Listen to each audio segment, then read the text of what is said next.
wata sabuwa yanzu 'yan ta'addan Boko Haramun sun kai wani mummunan hari a jihar Borno, inda suka sace yara 'yan makarantar sakandire.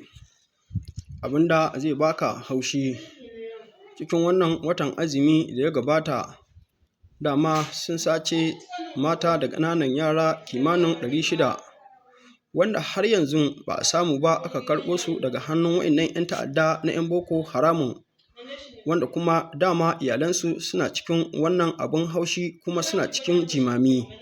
Suna tunanin shin wata hanya ne za su bi su samu su kubutar da iyalansu, sai kuma gashi 'yan Boko Haramun ɗinnan yanzu sun ƙara dawowa, inda yanzu suka sace yara ƙanana wanda har da 'yan shekara 2 a cikin waɗannan yara da aka sace. Kaga ba su gama yin magana ba, amma saboda tsabar son zuciya waɗannan mahara suka ɗauke su, yanzu haka sun yi da su cikin daji. Kuma gashi a ƙasar nan tamu Najeriya, za ka ga duk fa wanda ya riga ya shiga hannun waɗannan 'yan ta'adda, to sai fa abin da Allah ya yi, babu garanti a samu a kuɓutar da shi daga su kansu jami'an tsaron da kuma mu talakawa. Duk wanda ya faɗa kan shi, to fa in ya tafi kusan ya tafi kenan. Duk da dai ana samun ɗaiɗaiku, wasu ta hanyar kuɗin fansa a samu a ceto rayuwarsu, wasu kuma a'a wani lokaci jami'an tsaron ne za su yi ƙungiya da kansu su shiga daji, a ƙarshe su yaƙi wannan 'yan ta'adda su ƙwato mutum. Duka haka tana faruwa. A'a wani lokaci 'yan ta'addan ne za su kama barci, in Allah ya yi kana da rabon kuɓutowa ka kuɓuto ka dawo. Wani lokaci kuma a'a wajen rabon kuɗi faɗa sarƙe tsakanin 'yan ta'addan, ka samu ka gudo ba tare da an kama ka ba. Duk dai haka tana faruwa. Wannan zalunci da 'yan ta'adda musamman na 'yan Boko Haramun suke a jihar Borno ya riga ya yawa. Su jefa bama-bamai mutane su mutu, sannan kuma su kama mutane su yi garkuwa da su. Su kansu jami'an sojoji da ake turawa wannan yankin domin su yaƙi waɗannan mutane, su ma ba su sha ba daga sharrin waɗannan azzalumai. Kullum kama su ake ana kashewa, domin a lokacin da aka zo aka kwashe waɗancan mata da ƙananan yara a wannan lokaci, su ma sojojin akwai wanda aka kashe su da dama a gurin, sannan kuma aka fille kansu, inda suka dinga ƙwallo da kan waɗannan sojoji, wanda a wannan lokaci hankalin jama'a ya tashi matuƙa, ganin cewar duk wani rigima da ake a ƙasa, ko faɗan ƙabilanci ko kuma a'a yaƙi wata ƙasa zo za ta yaƙi ƙasa, to an san dai abin da ake tunƙaho da shi shine soja. Shi za a tura ya shiga wannan gumurzu domin ya samu ya sulhunta wannan abu. To sai aka ce an waye gari yanzu soja ne ake kama ana mai kisan gilla. To kaga talaka idan ya ga irin wannan, to kwata-kwata kaga ba ma zai tsaya a wannan yankin ba, domin ya san abin fa ya riga ya muni, kuma abin ya wuce duk yadda yake tunani. Wannan fa shine hakikanin magana na gaskiya. Sai dai ko da wani lokaci ba za mu gaji kira ga hukumomi ba, lallai su tashi tsaye. Wa'innan 'yan ta'adda da suke addaban mutane, to su ma lallai ya kamata a tashi a addabe su. Domin yanzu abinda mutane za su dinga tunani, shin waɗancan mata da aka fara sacewa na farko yanzu za a yi ƙoƙari a ceto su daga hannun 'yan ta'adda, ko ko a'a yanzu waɗannan ƙananan yara da aka sace? Tunda babban matsalar da ke faruwa shine, idan aka sace ƙananan yara irin haka, idan 'yan Boko Haramun sun ɗauke su, za su je ne su kai su cikin daji, su nuna musu cewar lallai su ba su da iyaye, domin iyayensu za su tuna cewar 'yan ta'adda ne suka kashe su, wanda kuma su kansu su wannan 'yan ta'adda ne za su dinga gaya ma yaran haka, sannan su ce kuma su sun gansu ne a watangare, babu wanda ya ɗauke su, su kuma suka ɗauke su suka kawo su cikinsu suka ba su kula, wanda kuma su nuna musu cewar to lallai yanzu babu wani hanya da suke ganin za su iya bi su rama wannan abu da aka yi musu, shine sai dai su ɗauki makami lallai su dinga kashe mutane. A ƙarshe kuma irin wannan huɗuban yaran za su taso da shi. Shi yasa kake gani kullum 'yan ta'addan suna karuwa, sai ka ga yara ƙanana 'yan shekaru 15 da bindiga. To duk ire-iren waɗannan yaran ne wanda in 'yan Boko Haramun sun tace ko su bela turji sun sace sun kai su daji, to ire-iren su ne suke musu irin wannan huɗubar, sai su ba su makamai, sannan kuma su ƙara dawowa su addabe mu. To kaga amma yanzu idan aka ce yanzu an sace waɗannan yara, gwamnati za ta tura sojojin sama da sojojin ƙasa a je a yaƙi wannan 'yan bindiga. Yaran nan waɗanda kwanan su ya ƙare a kashe su, wanda kuma Allah ya sa kwanan su bai ƙare ba a ceto su a dawo da su. To lallai hakan shine fi, domin kuna gani a ƙasar nan tamu Najeriya fa sakakin ya yawa, wanda a shekarun baya kuna gani sarki musamman wanda ake kira sarkin Gobirawa a jihar Sokoto. Kuna ganin haka 'yan ta'addan nan suka bi shi suka tsare shi, wanda kuma suka kama shi a wannan lokaci suka tsare shi wajen kimanin sati 3 a hannun 'yan bindigan nan, sannan kuma suka yi mai faifan bidiyo suka ce lalle dole fa idan iyalansa suna son ya fita sai an ba da kuɗi. A wannan lokaci lalle 'yan 'ya'yansa da 'yan uwansa da abokan arziki ba su da wannan kuɗi, amma suka kai kuka wajen gwamnan Sokoto da sauran mahukunta akan lalle a san yadda za a yi a ceto wannan bawan Allah. A lokacin gwamnatin Sokoto ce lalle in Allah ya so yarda za a san yadda za a yi a ceto wannan mutumin. To amma kuma a ƙarshe kafin a ceto su saboda wahalar da ya sha tare da shi da jikokinsa, a ƙarshe dai wannan mutumin mutuwa a hannunsu, sannan kuma baccin ya mutu. Iyalan sun so lalle a shiga dajin nan a je a yaƙi wannan 'yan bindiga don a ɗauko wannan gawa, amma har yanzu wannan gawa na wannan basarake ba fa a ɗauko ta ba, haka aka bar ma wannan 'yan bindigan kuma da dama ba su ɗaya ba su bi ba. 'Yan ta'adda irin wannan musamman ɓangaren civil turji za ka ga idan sun kama babban mutum irin haka za su buƙaci a bashi miliyoyin kuɗi, sannan sai an ɗauki wannan miliyoyin kuɗin an bayar, a ƙarshe sai su kashe shi. Domin ko kwanan nan akwai wani ɗan majalisa wanda yake neman takarar gwamna kuma yana kan hanya ne zai je ya yanko fam na takarar gwamna da yake buƙata zai yi, amma 'yan ta'addan ne suka tare shi a hanya inda suka buƙaci a basu kuɗi da ya kai kimanin miliyan 70. Aka ɗauki wannan kuɗi aka ɗauka aka basu don ana tunanin cewa za su saki wannan bawan Allah. To ashe lallai sai a gane cewa daga baya ba fa 'yan ta'adda ne ba, a'a yana ganin hangen cewar maƙiyansa ne na siyasa. Domin ka san shi maƙiyinka ko me za ka ɗauka ka bashi na duniya, in duniyar nan za ka ɗauka gaba ɗaya ka bashi, to shi ba ita yake bukata ba, wurin da yake lallai ya raba ka da wannan duniya. Gashi kuma ko mutum ya raba ka da wannan duniya shi fa ba zama zai ba, dole inda ka tafi shi ma wata rana zai zo.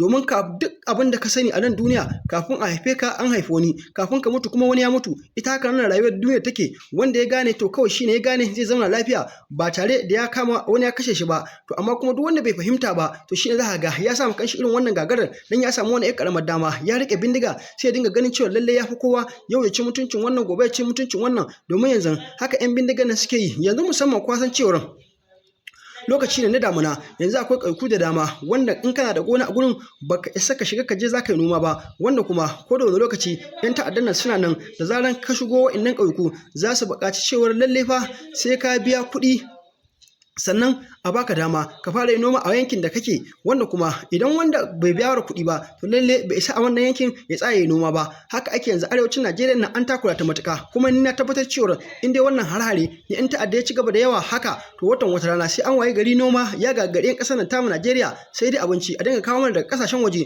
In kuma aka ce yanzu ƙasar nan tamu lalle muna da inda za mu yi noma, amma 'yan ta'adda suka hana a yi noma sai da a dinga kawo mana da ƙasashen waje, to lalle za mu shiga masifa da bala'i. Domin da dama wata rana in aka ce ana rikici da ƙasar da take kawo mana abinci, kaga za ta daina kawo mana abinci, wanda kuma idan haka ya faru kaga ba ƙaramin wahala za mu sha ba. Tunda dai kun san yadda yake faruwa yanzu, shugabannin su kansu tsakanin wannan shugaban da wannan shugaba ba a cika zaman lafiya ba, musamman wani lokaci idan an samu kuskure aka ce an samu matsala musamman na juyin mulki. Tunda kowa ya ga abin da ya faru tsakanin Niger da Najeriya, wanda an san lalle makotan juna ne kuma 'yan uwan juna ne. Kuna gani salilin juyin mulki da aka yi a ƙasar Nijar, Tinubu kuna gani yadda ya ƙaƙaba musu takunkumi, wanda kuma ku kaddara inda a ce yanzu abincin ƙasar ta nan ƙasar tamu ake shiga da shi ƙasar Nijar, kaga kwata-kwata za a hana. Duk da dai dama tsakanin Najeriya da Nijar akwai 'yan kasuwa wanda suke ɗiban kayan mu daga nan ƙasar tamu Najeriya su kai Nijar, 'yan Nijar su ma su ɗebo su kawo su nan ƙasar tamu Najeriya. A wannan lokaci kuna ganin haka aka dakatar da su, Allah kaɗai ya san 'yan asarar da suka yi na biliyoyin kuɗi, wanda kuma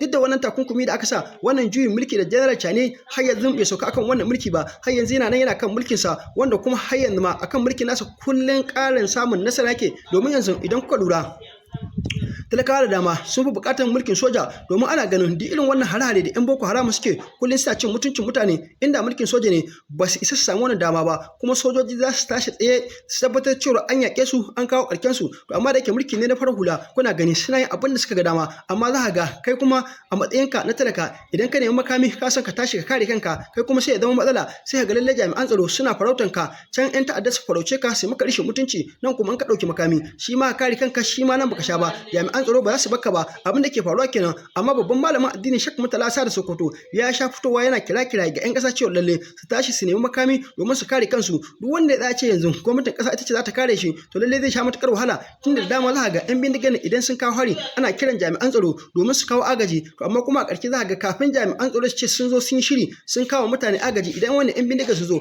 a ƙarshe kuma za ka ga 'yan bindiga har sun tattara ina su sun bar wannan yankin sun tafiye su. To amma kaga idan mutane suna da makamai an aka kira jami'an tsaro kafin su zo kaga ku da kanku za ku fara yakar su har zuwa da lokacin da jami'an tsaro za su zo daga wannan lokaci kaga idan sun zo dama za su taimaka muku ne ku ida da gargazar su gaba ɗaya don Allah don annabi idan yau ne farkon zuwan kuma tasha tamu ka danna mana alamar subscribe ku danna mana alamar ƙararrawa kai sharing ɗin bidiyon nan kai lakin muna godiya sosai ga cikakkun bidiyoyin don ku kalla. To jama'a idan ba ku manta ba jiya mun ba ku labarin cewar wasu 'yan ta'adda sun farmaki wata makarantar secondary school da ke garin Musa a ƙaramar hukumar Askira Uba da ke jihar Borno. Inda muka ba ku labarin cewar 'yan makarantar sun tarwatse sun shiga daji kuma wayannan 'yan ta'adda ba su samu daman nasarar ɗaukar koda ɗalibi guda ɗaya ba. To sabon update ya sauka.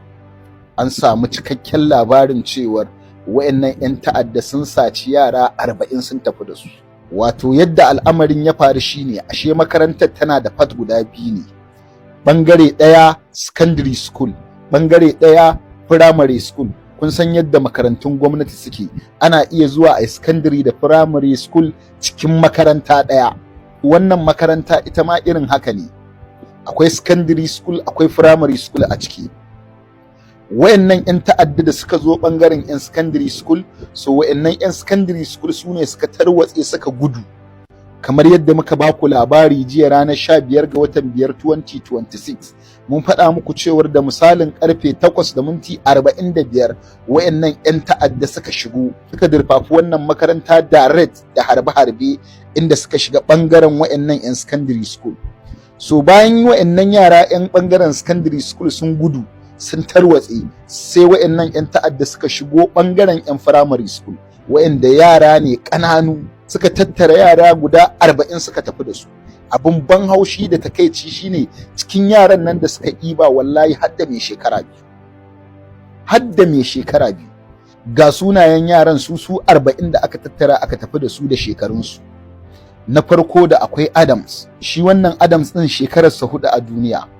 Da akwai Musa mai shekara 6, da akwai Grace mai shekara 4, da akwai Rejoy mai shekara 3, akwai Hezaka mai shekara 5, da akwai Haruna mai shekara 3, da akwai Hannatu mai shekara 3, da akwai Momi mai shekara 2, da akwai Emma mai shekara 7, da akwai Wazani mai shekara 2, da akwai Amos shi ma mai shekara 2, da akwai Musa ɗan shekara 15, da akwai Jagula ɗan shekara 19, da akwai Omega mai shekara 20, da akwai Alheri mai shekara 6, da akwai Baby mai shekara 3, da akwai Rebecca mai shekara 6, da akwai Halita mai shekara 2, akwai Joy mai shekara 6, da akwai Jafaru mai shekara 2, da akwai Afag mai shekara 4, da akwai Ummi mai shekara 17, da akwai Usman mai shekara 12, da akwai Dayyani mai shekara 10, da akwai Zamdan mai shekara 5, da akwai Olu mai shekara 5, da akwai Yusuf mai shekara 4, da akwai Madu mai shekara 9, da akwai Wazani mai shekara 5, da akwai Yohana mai shekara 3, da akwai Layima Muda. Okay, wannan su kuma family ne gaba ɗaya, wannan Layi da Muda ɗin su 6 su kuma aka tattare su duk ɗan family guda ne aka tafi da su. Wannan su ne yara 40 da aka tattara aka tafi da su, wanda a yanzu ba a san halin da suke ciki ba a wannan makaranta ta Musa da ke Askira Uba a jihar Borno. Jama'a ina ake so talaka ya sa kansa? Mutane ba Kirista ba Musulmai sun haɗa kansu suna karatu a guri ɗaya, suna rayuwa a guri ɗaya, babu mai hantarar wani. An yi amfani da harkar addini don a farraka kan mutane kansu bai rabu ba. Yanzu bari a yi amfani da harkar ta'addanci a farraka kan mutane. Dan girman Allah shugabannin Najeriya wace amsa za ku ba wa Allah a ran lahira in ya tambaye ku ya aka yi da ƙananan yara masu wannan shekaru da aka yaro ɗan shekara 2 bai san komai ba, bai fahimci ma ya ƙasar take ba, ya tashi ya tsinci kansa a cikin wannan yanayin. Ya kuke tunanin za mu samu gobe mai kyau?